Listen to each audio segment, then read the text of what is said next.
Spring in Portland. It's really nice outside. If we're going to start at the beginning, I think it makes sense to kind of get a sense of how my brain works, so you can kind of follow some of the analogies that I'll use from time to time. And I was thinking about it, and I think that there's a really good analogy that I came up with recently. See, I mentioned that I like to climb. The gym that I go to is the Circuit Bouldering Gym. It's here in Portland, and it's great. There are problems there, rated slightly more difficult than the other locations that they have. I go there because I figure if I can do a V4 there or a V6 there, then a V5 or a V6 at another gym should be no problem. I climb because it feels good to get some exercise. It's challenging. It's problem solving. It's a nice transition between my work mode and my let's chill out mode. I was there the other day and I saw this problem. I noticed that the way that I approached that problem was very much how I would deal with a design problem. I wrote a book last year called Solve X. You can see it at polyplane.com. And in it, I call the initial complaint, I call it a grievance statement. So if you say, I really don't like the fact that I have to go downstairs to check my mail to see if I got any packages, it's kind of an inconvenience for me, and like I've got arthritis and this and that. I would boil that statement down to, I don't want to check the mail, it's an inconvenience. I would, if you had leg problems, I wouldn't even worry about that. I would just worry about the real focus of the problem statement, which is, I don't like to go downstairs to get my mail. It's an inconvenience. When I walk up to a climbing wall, the grievance statement is really, I'm on the ground and I want to be up there. So the problem becomes, how do we get us from A to B?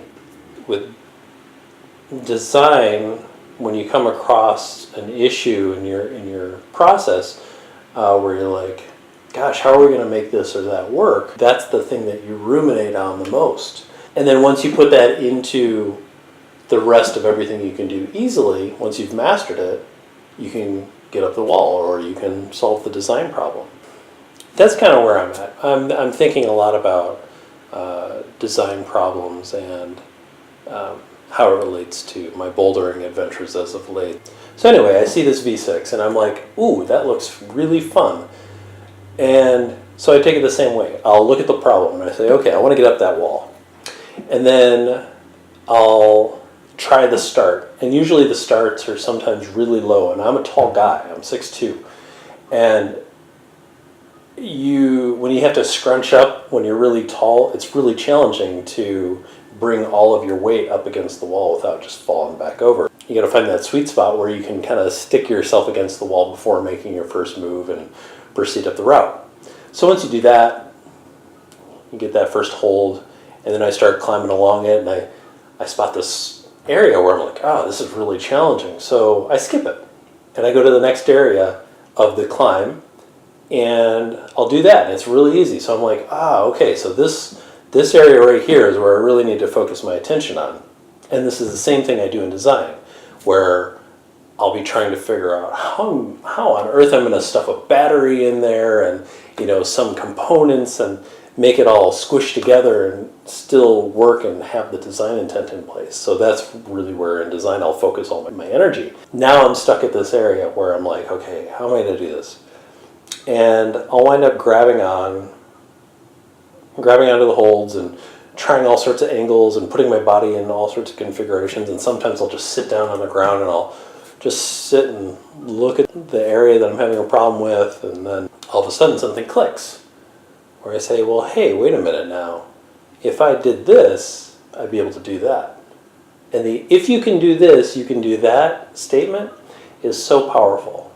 And it works with design, it works with climbing, it works with all sorts of stuff in life.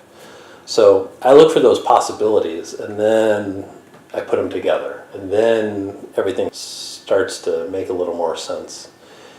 And because of that, I'm able to climb more efficiently, and I start to design a little more efficiently, and the ideas come a little bit quicker because I know what exactly I need to focus on. That's one of my analogies. I hope